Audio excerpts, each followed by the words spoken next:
नमस्कार। हेडलाइन में आपका स्वागत है। नूरपुर के विधायक रणवीर सिंह निक्का ने उनके कंडवाल स्थित कार्यालय में हिमाचल हेडलाइन से विशेष वार्तालाप किया। इस पर रणवीर सिंह निक्का ने पूछे गए सवालों के जवाब में जो कहा वह जानिए। रणवीर जी नमस्कार। आज आपसे मिलना हुआ। बात ऐसे है सर, चुनाव सिर पर है, तू डाल डाल मैं पात पात, ऐसी एक जो कहावत है वो आप पर निर्धारित होती है।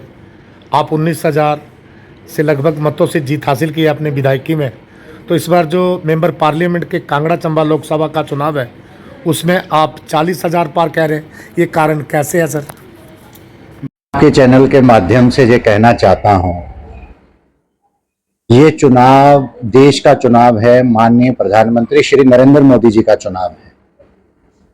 जब मैंने विधानसभा का चुनाव लड़ा था तो पूरे हिमाचल में कांग्रेस की लहर थी, फिर भी नूरपुर के लोगों ने रणवीर सिंह निक्का के ऊपर अपना विश्वास जताकर मुझे 18,752 मतों से जीत दर्ज करवाई।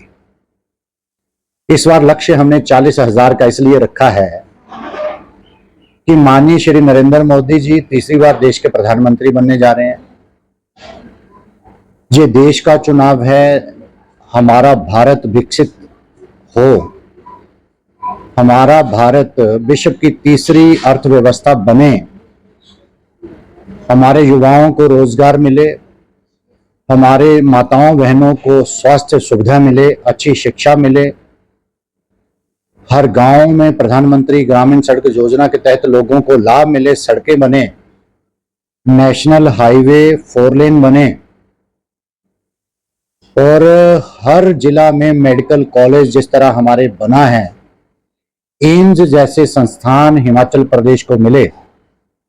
इसलिए हमने लक्ष्य रखा है कि हर वर्ग का ख्याल रखते हुए माननीय श्री नरेंद्र मोदी जी को नूरपुर से 40,000 मतों से हम बढ़त दिलाएंगे। हमारे डॉक्टर राजीव भारद्वाज जी हमारे लोकसभा के प्रत्याशी हैं।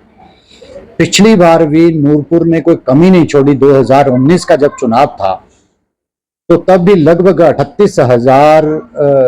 36,000 मतों से यहां पर भारतीय जनता पार्टी ने बढ़त बनाई। तो इस बार विधायक उनका नूरपुर से है, 40,000 वोटों से हम ज्यादा जो मत है भारतीय जनता पार्टी के पक्ष में दिलाएंगे।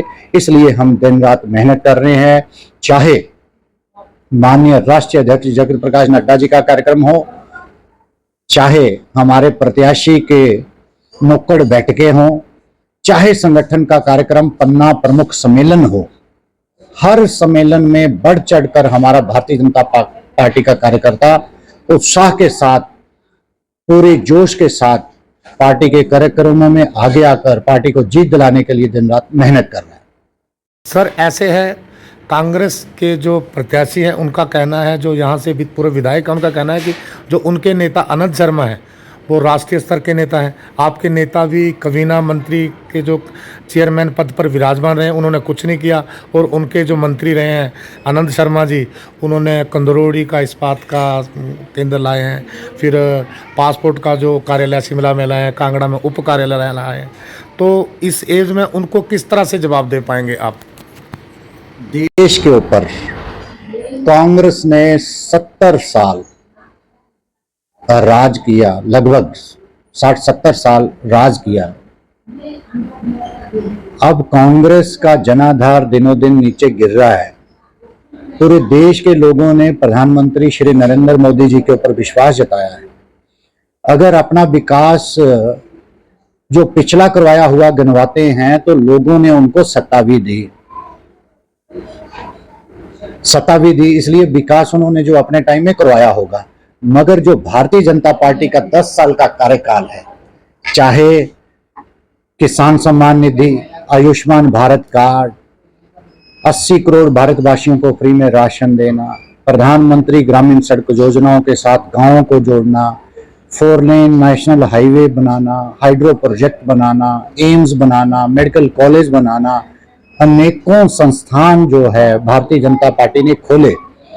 और आपके चैनल के माध्यम से जो मैं कहना चाहता हूं, चाहे पूर्व सैनिकों की इतने सालों से लंबी मांग 1 रैंक 1 पेंशन का वायदा निभाना, 500 सालों के बाद भव्य प्रभु राम जी का मंदिर बन के अयोध्या में तैयार हो गया, वो वायदा निभाना। धारा 370 हटाने का जो वायदा किया था उसको निभाना। चाहे ट्रिपल तलाक के नाम पर हमारी मुस्लिम बहनों के साथ धोखा होता था, अन्याय होता था, उसको निजात दिलानी, उनको न्याय दिलाना। अनेकों जो वायदे प्रधानमंत्री श्री नरेंद्र मोदी जी ने किए, पूरा देश उनके साथ खड़ा है। कांग्रेस एक डूबता हुआ जहाज है। अब आनंद शर्मा जी हमारे यहाँ से प्रत्याशी कांग्रेस ने बनाए हैं। उनका कार्यकाल दिल्ली का रहा है, हिमाचल से कोई नाता नहीं रहा है। ठीक है, सारी 40-50 सालों की राजनीति उनकी दिल्ली में रही है।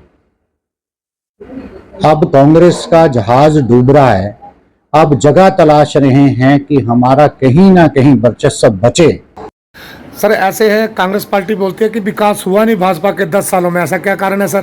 कांग्रेस के टाइम जब एक ब्रिज भी बनना होता था तो पहले कार्यकाल में वो उसका नींव पत्थर रखते थे, उसके बाद वो हार जाते थे, दूसरी बार फिर जीत के आते थे तो उसका उद्घाटन करते थे। 10-10 सालों में एक ब्रिज बनाने को लगा देते थे। आज दिन रात टास्क है 3-3 साल का दिया हुआ 4 लेन बनाने का। तो ये है प्रधानमंत्री श्री नरेंद्र मोदी जी की योजनाएं। धरातल में उतर कर देखिए कि भाजपा ने दिन रात मेहनत करी है। अब मेड इन इंडिया का हर सैंपल आता है, चाहे मोबाइल की बात करें, चाहे अन्य जो भी बाहर से चीजें इंपोर्ट करते थे, अब भारत ही हर चीज का निर्माण कर रहा है। चाहे सेना का गोला बारूद है, वर्दी है, मशीनें हैं, तोपे हैं, जहाज हैं, लड़ाकू विमान हैं, हर चीज भारत में पैदा और तैयार हो रही है। सर आपकी जो नूरपुर से रणनीति बना रहे हैं आप जीत की, अपनी तरह बनाएंगे जो इसको चेंज करके, उनका कहना है कि अब पैसे से चुनाव जीत गए, ऐसा क्या कारण रहा सर? कांग्रेस हमेशा ठगने की राजनीति करती है। पहले तो परिवारवाद की राजनीति में कांग्रेस उलझी हुई है।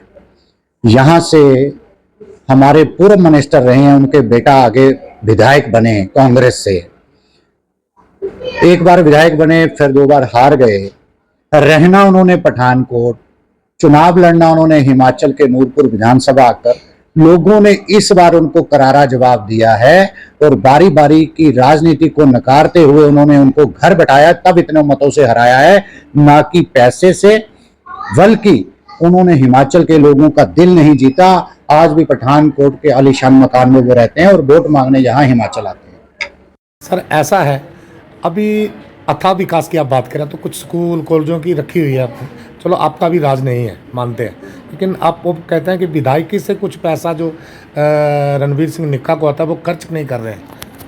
हमारी जयराम सरकार के वक्त नूरपुर में ब्रंडा के गांव में एक कॉलेज का नींव पत्थर रखा, उसकी घोषणा करी।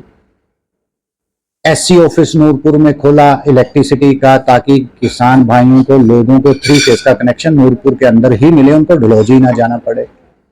अनेकों पटवार सर्कल, प्राइमरी हेल्थ जो सेंटर थे उनको खोला गया। मगर कांग्रेस की सरकार आते ही उन्होंने सारे के सारे जो विकास के काम थे वो डी-नोटिफाई कर दिए। इसलिए हम कांग्रेस को कड़े शब्दों में निंदा करते हैं। और साथ ही मातर शिशु हॉस्पिटल जो बनकर तैयार है, हमारी केंद्र की सौगात माननीय जगत प्रकाश नड्डा जी की दी गई, हमारी माताओं बहनों को लाभ मिलना था 5 विधानसभा क्षेत्र में, चाहे भटियात, नूरपुर, ज्वाली, फतेहपुर, इंदौरा की माताओं बहनों को यहाँ पर मातर शिशु का हॉस्पिटल अगर सुचारू रूप से कांग्रेस अपना आशीर्वाद देती, यहाँ से उसका सामान इक्विपमेंट उठाकर ऊना ना ले जाती, तो आज माताओं बहनों को टांडा ना जाना पड़ता, ना उनको पंजाब में जाना पड़ता। जहाँ अपने जो मंडी का चुनाव है वहाँ से जो एमपी खड़ी हुई हैं मोहतरमा, उनको गो बैक का किसी जगह नारेबाजी हुई है। आपके सवाल का जवाब तो मैं दे रहा हूँ। रायबरेली से राहुल गांधी जी चुनाव लड़ रहे हैं, उनको भी तो गो बैक के नारे वहां पे लगे। क्यों लगे?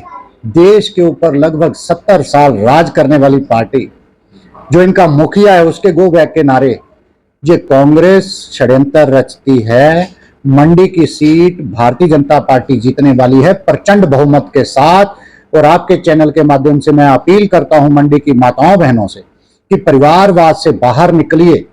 वो परिवार की पार्टी को छोड़कर उन्होंने भी कई बार सांसद के चुनाव जीते, विधायक के चुनाव जीते, मिनिस्टर रहे, केंद्र मिनिस्टर रहे, फिर क्यों कमी रह गई विकास में। अब माननीय नरेंद्र मोदी जी की केंद्र में सरकार रही, मंडी तक 4 लेन बन गया। पर्यटन की दृष्टि से पर्वतमाला के जो प्रोजेक्ट थे प्रधानमंत्री श्री नरेंद्र मोदी जी ने मंजूर किए, रोपवे के माध्यम से पर्यटक यहां पर बढ़ेगा। ऐसे ऐसे काम प्रधानमंत्री श्री नरेंद्र मोदी जी ने किए हैं। और मैं एक बात जरूर कहना चाहूंगा, जो हिमाचल की बेटी के बारे में मुर्दाबाद के नारे लगा रहे हैं, यार किसके मुर्दाबाद के नारे लगा रहे हैं? आपके ही मंडी की बेटी, आप उसके मुर्दाबाद के बारे लगा रहे हो। ठीक है, मुर्दाबाद के नारे उसके लगाए जो जिम्मेवारी संभाल के, जिन्होंने, जो सरकार में रहा है, जो पार्टी में रहा है, सरकार में रहकर जिन्होंने काम नहीं किए, जहां लोगों की अनदेखी की, उनके मुर्दाबाद के नारे लगाएं। वो मंडी की बेटी तो पहला चुनाव लड़ने जा रही है। मैं तो ये कहता हूं कि अपनी बेटियों को आगे बढ़ाने के लिए, मातृशक्ति को आगे बढ़ाने के लिए कंगना, जो वहां से हमारी भारतीय जनता पार्टी की प्रत्याशी है, उसको भारी मतों से जिताकर एक करारा जवाब दिया जाए। जो परिवारवाद की पार्टी है कि हमारे बगैर हिमाचल नहीं चलता, आज के जमाने में हर कोई आगे निकलकर देश की कमान संभाल सकता है। जिस तरह चाय बेचने वाले का बेटा आज देश की कमान संभाल रहा है, उसी तरह कंगना जब जीतेगी तो मंडी लोकसभा के सीट के सभी लोगों के बारे का ख्याल रखते हुए, विकास को आगे ले जाते हुए वो चिंता करेगी ताकि हमारा मंडी क्षेत्र आगे बढ़े। हिमाचल हेडलाइन न्यूज चैनल को लाइक, शेयर, सब्सक्राइब करना ना भूलें। धन्यवाद।